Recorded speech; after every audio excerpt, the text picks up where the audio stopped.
Puji Tuhan saudari, hari ini kita membahas 2 Korintus pasal 8 sampai pasal 9. Dan di sini berjudul memiliki satu ministry, nyuplai orang-orang kudus yang kekurangan melalui nugerah. Kita lihat sebelum 2 Korintus 8 dan pasal 9 ini dibuka, ada satu kisah dalam 2 Korintus 6 dan 7. Kita lihat seorang Rasul Paulus memiliki pekerjaan pendamaian.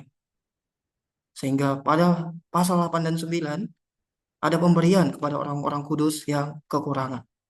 Tanpa pendamaian yang digambarkan dalam pasal 6 dan 7, maka pemberian kepada orang-orang kudus yang kekurangan ini tidak mungkin dapat disajikan dalam pasal 8 dan pasal 9. Karena itu, ministry dalam pasal-pasal adalah hasil dari pekerjaan pendamaian dari pasal-pasal sebelumnya. Melalui pekerjaan pendamaian Paulus, orang-orang di Korintus dibawa kembali kepada Allah, dibawa kembali bertobat, menerima keselamatan yang lebih banyak. Sehingga ministry pemberian dalam 2 Korintus pasal 8 dan 9 ini dapat terlaksana. Ketika kita melihat dengan teliti dalam 2 Korintus pasal 8 ini, ternampak bahwa kasih karunia di sini melibatkan 4 pihak. Kita melihat bagaimana kita berbagian dalam ministry adalah melalui kasih karunia. Untuk mengambil bagian dalam ministry yang menyuplai orang-orang kudus yang kekurangan ini, kita memerlukan kasih karunia. Kita melihat ada beberapa kasih karunia di sini. Pertama adalah kasih karunia Allah, anugerah Allah, anugerah para rasul, anugerah kaum beriman, dan anugerah Kristus. Anugerah Allah adalah yang diberikan kepada kaum beriman di Makedonia, mendorong dan memungkinkan mereka memberi dengan murah hati. Sini Paulus menyinggung bahwa anugerah yang diberikan kepada gereja-gereja di Makedonia, anugerah ini adalah Kristus yang bangkit, jadi roh pemberi hayat, bahwa Allah yang telah melalui proses dalam kebangkitan dalam kita untuk menjadi hayat dan suplai hayat kita. Anugerah ini sebenarnya adalah Allah Tritunggal itu sendiri yang menjadi hayat dan segala sesuatu bagi kita. Kemudian di ayat 4 kita melihat anugerah para rasul, yaitu dengan kerelaan sendiri mereka meminta dan mendesak pada kami supaya mereka juga beroleh anugerah untuk ambil bagian dalam pelayanan kepada orang-orang kudus. Di sini artinya adalah kemurahan kaum beriman di Makedonia minta para rasul supaya mereka dapat mengambil bagian atau memiliki persekutuan dalam anugerah pemberian orang-orang kudus yang kekurangan. Sehingga kita melihat ada anugerah kaum beriman, yaitu anugerah yang memberi. Kita lihat di sini anugerah kaum beriman ini yaitu pemberian benda-benda materi mereka kepada kaum saleh yang kekurangan. Ini menunjukkan bahwa persembahan harta kaum beriman kepada Tuhan tak peduli tujuan apapun, semuanya mutlak merupakan perkara anugerah, tidak seharusnya sebagai rangsangan manusia. Anugerah yang keempat itu anugerah Kristus. Dia menjadi miskin karena kita, supaya kita boleh menjadi kaya. Dalam prinsip yang sama, kita rela mempersembahkan harta benda kita untuk kepentingan orang lain. Ini adalah kasih karunia bagi mereka. Kelihatannya Tuhan Yesus menjadi miskin tidak berhubungan dengan ministry suplai materi pada kaum saleh yang kekurangan. Sebenarnya jika Tuhan Yesus tidak menjadi miskin, kita tidak akan dapat memiliki Dia sebagai anugerah kita. Nah, melalui anugerah ini dari bawah pada satu tanggung jawab untuk melaksanakan ministry secara tepat dan hati-hati.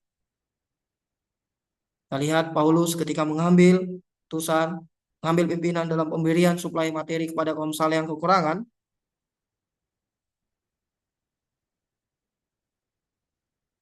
dia memilih, dia dengan penuh tanggung jawab.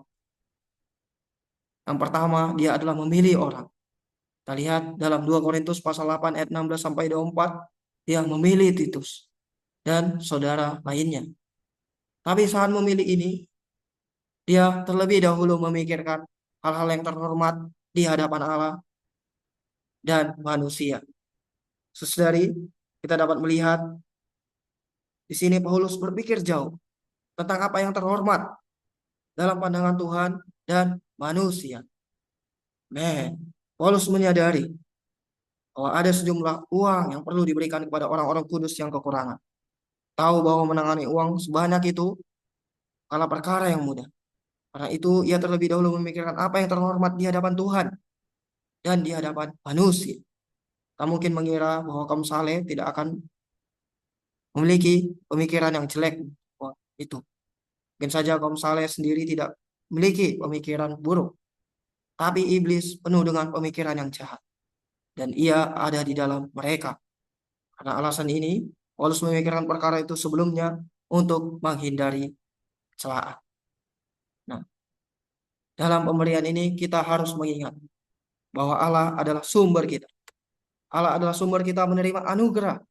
Karena itu kita perlu mengumpulkan, tak perlu menabur, dan mendapatkan tuaian.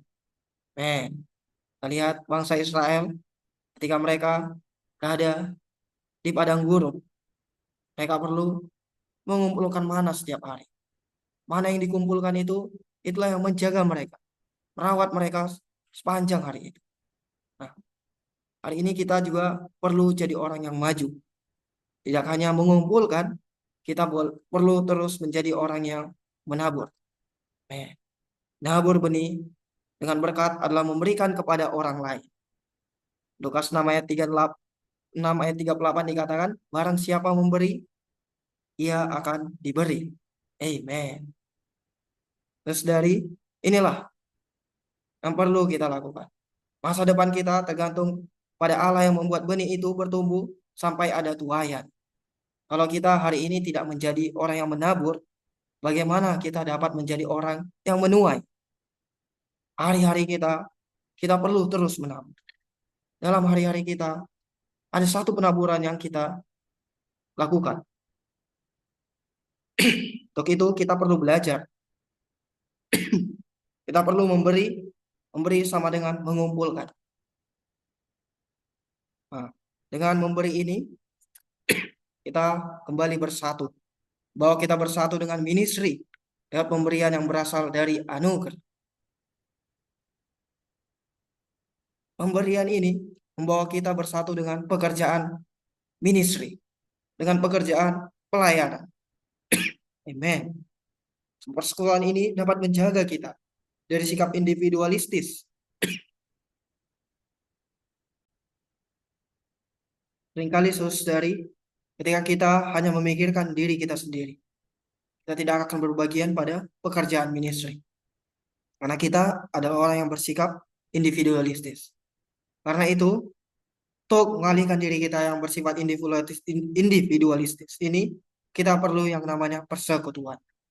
Persekutuan ini dapat menjaga kita, hingga kita bersatu dengan pekerjaan ministry yang satu sama lain.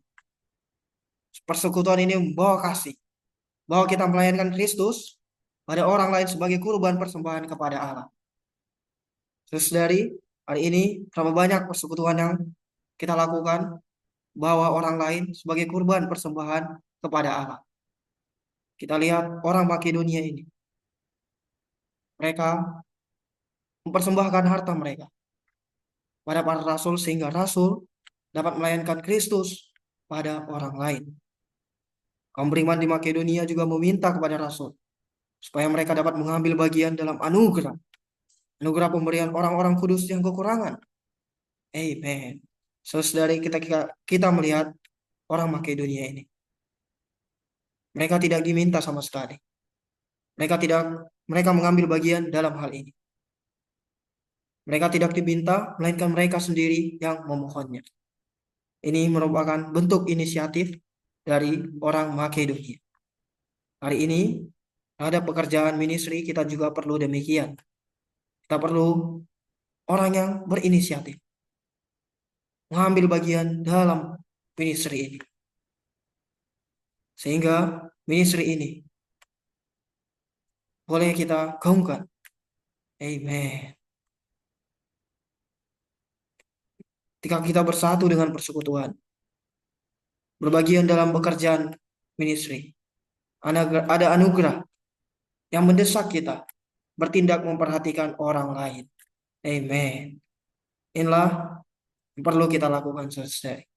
Ketika kita bersatu dengan ministry, kita bersatu dengan persekutuan, otomatis kita bukan memikirkan apa yang di dalam kita lagi. Kita kembali memikirkan, memperhatikan orang lain, seperti gereja di Makedonia dan juga Rasul Paulus. Kita dapat melihat teladan dari gereja di Makedonia ini. Dalam 2 Korintus 8 ayat 2, mereka membuat pengakuan dalam penderitaan. Tetapi apa yang menjadi ekspresi mereka? Mereka sukacita. Mereka kaya dalam kemurahan.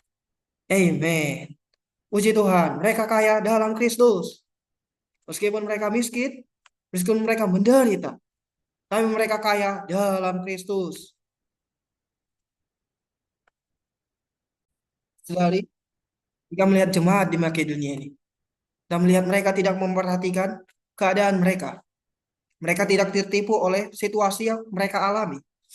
Tapi anugerah, anugerah ini membuat mereka jadi orang yang menyuplai. Walaupun mereka di dalam kekurangan, mereka jadi orang yang menyuplai. Hari ini, apakah kita orang yang demikian? Apakah kita mau jadi orang yang demikian? Memberikan lewat kekurangan kita. Kita lihat juga satu teladan yang baik dari seorang Rasul Paulus. Itu tidak hanya dia orang yang berkarunia, banyak pengetahuan dan penuh kuasa, ia juga waspada. Ia hati-hati dan penuh pertimbangan. Saudari, hari ini dalam pelayanan kita juga perlu jadi orang yang berhikmat dalam menentukan segala sesuatu. Tentu tidak mudah membahas perkara keuangan di dalam gereja. Tapi kita lihat Rasul Paulus. Dia penuh pertimbangan. Dia memikirkan bagaimana dia di hadapan manusia dan juga di hadapan Allah. Sehingga ini membuatnya menjadi teladan. Buat dia bisa mendorong jemaat di Makedonia menjadi orang yang sedemikian. Hari ini kita perlu melihat bahwa semua yang telah kita terima juga mutlak berasal dari Tuhan. Maka dari itu kita perlu menjadi orang yang menyalurkan setiap apa yang kita terima dari Allah, jadi kenikmatan kita bersama, jadi suplai kita bersama, supaya setiap kita dapat menikmati anugerah Allah. Saudari, ketika saya mempersiapkan berita ini, saya kembali merenungkannya di hadapan Tuhan. Hari ini, berapa banyak yang telah saya beri dari kekurangan saya? Berapa banyak yang boleh saya suplaikan kepada orang lain? Ketika Tuhan menghadapkan saya kepada satu situasi, menggunakan apa yang saya punya, menggunakan apa yang menjadi keperluan saya, dan ini juga kebutuhan untuk orang lain. Saya masih menjadi orang yang berpikir, apakah saya jadi orang yang mau menyalurkannya atau tidak. Puji Tuhan, melalui situasi tersebut, saya kembali dibawa menghadap kepada Tuhan. Di satu doa, Tuhan, apa yang harus saya lakukan? Tuhan, jangan menurut perasaanku. Jangan menurut pikiranku, tapi kehendak Tuhanlah yang mendorong aku.